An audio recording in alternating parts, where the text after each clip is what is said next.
Мы проводим пресс-тур. Нас около 100 человек, международных журналистов, федеральных, региональных из Российской Федерации. Мы видим, что здесь война, она велась с врачами, с учителями в школах.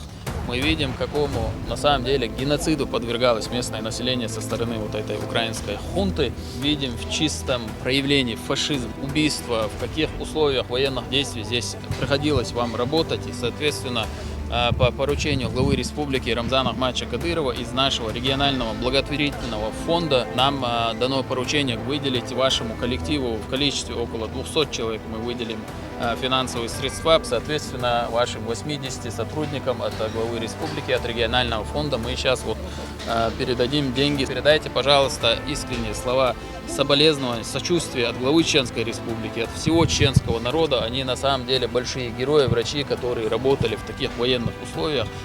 Мы знаем, Чеченская Республика, территория тоже была использована как плацдарм теми же западными странами, как сейчас то же самое происходило, что и сейчас на Украине мы видим. И, соответственно, чеченский народ, он чувствительно относится, понимает трагедию, боль вашего народа, и поэтому мы всегда готовы оказать содействие. Из Чеченской Республики практически ежедневно сюда направляются фуры с медикаментами, с продовольствием для технического оснащения социальных учреждений. На этом, конечно же, наша благотворительная помощь, акция не заканчивается. Мы и дальше будем помогать, как я отметил раньше. Люди возвращаются, и я думаю, что все восстановится, и молодежь к нам вернется, которая выезжала, и все будет хорошо. Спасибо вам за помощь. Вот, приезжайте к нам, посмотрите, как у нас будут идти дела.